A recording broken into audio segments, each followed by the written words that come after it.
It's Thursday, 11 o'clock, and it's time for this week's Watch Drop.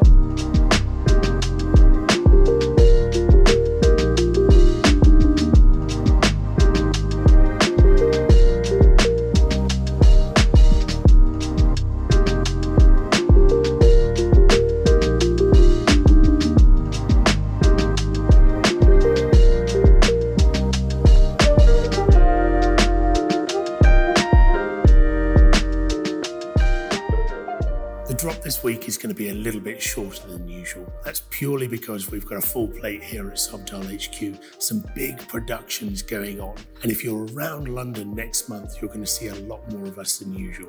Let's jump into the watches this week. It's a really interesting spread as usual.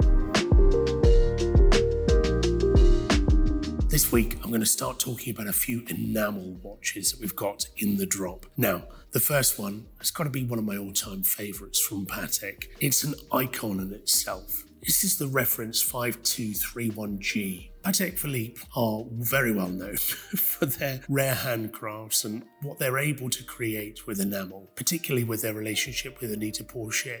Obviously, they command a lot of money for them, and I get that. But what they've created in the 5231 and the 5131 is something that's nothing less than iconic. I love that in white gold, it brings out that contrast and the vibrancy of the world map that's shown in the center of the dial. I love the fact that you've got that sort of magnifying glass hour hand, which enables you to still know what time it is, but still see the detail of the map underneath. It's the attention to detail in this thing that really captures your eye. I mean, you can zoom in and in and in, and you can see all of the differences in the sort of the temperatures of the maps below. It's just a really interesting thing. You sort of see the green around the coastal line, and obviously the blend between the water and the land. I don't know whether I'm explaining it very well at all, but it's captivating. It's absolutely captivating. And the fact that someone, a human, is able to produce something of this quality, and I think on a fairly large scale. I know that these watches are invitation only, and so Patek do reduce the volume of them so that they can still continue the quality of that output. But it's so impressive. It's so impressive. I was lucky enough to have the precursor to one of these, the 5131, some years ago, and it was one of those watches that I've got some very, very fond memories traveling around the world and clicking your button to know what time zone you're in and what time zone back home is in. It's just a brilliant complication, and for a business traveller, I think it's the watch to go to. The 5131, and particularly now that values on the pre-owned market, even for this, which is a fairly new example, are now under list. For an invitation-only watch, it's a crazy thing. It doesn't make much sense to me, but I'm very pleased to see that these are much more affordable now.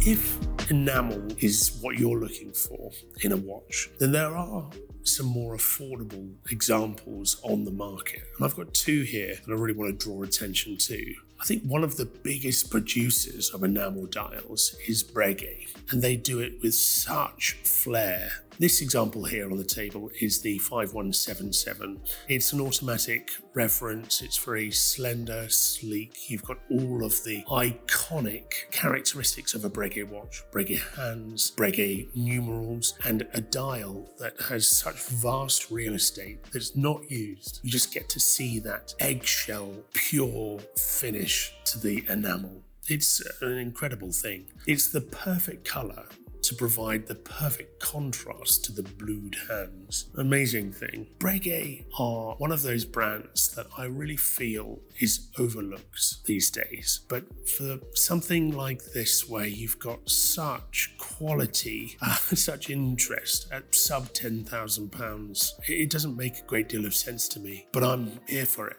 I mean, as long as they're overlooked, I'm going to enjoy them for sure. And I'm sure there will be a day when these things are much more valuable, purely because of the amount of human skill that's required to produce them. It's exactly what you want from a Swiss watch, from a luxury Swiss watch, something that cannot be mass produced. I look at this and I can just get drawn into all of the details. It's a wonderful thing. It really is.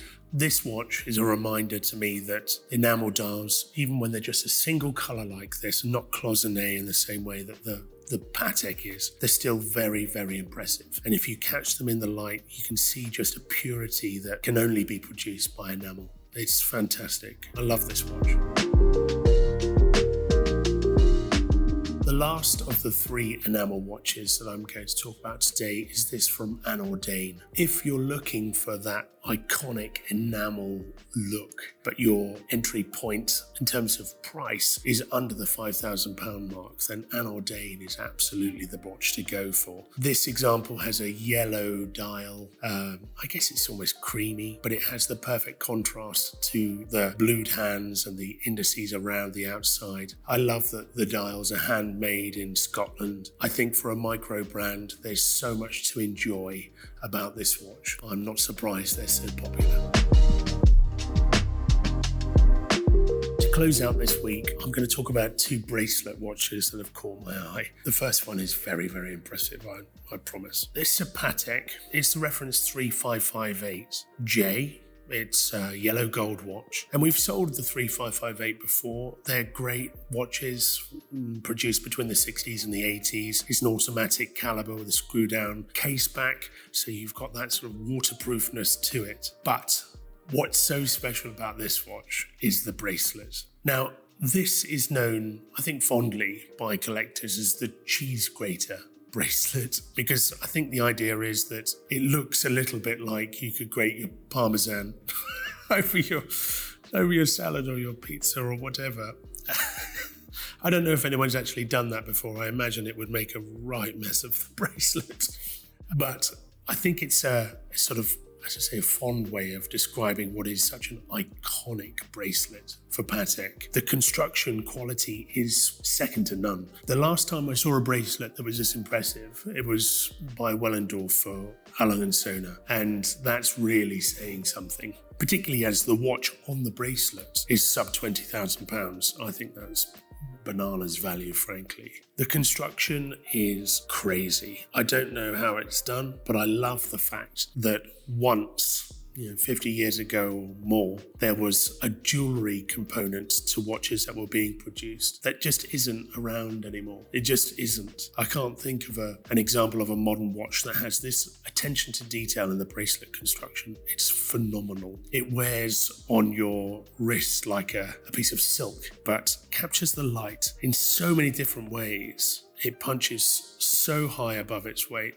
I just love it. I love it. The parting remark I'm going to say about this is you're almost at the same price point as a yellow gold date 8 from Rolex. And if it was me looking for a watch like that, I don't know how you could overlook something like this in terms of rarity, in terms of craftsmanship, in terms of brand value. This Patek 3558 on a Cheese Grater bracelet that's been fairly recently serviced by Patek is so much value. It really is. It is a great watch. That won't hang around.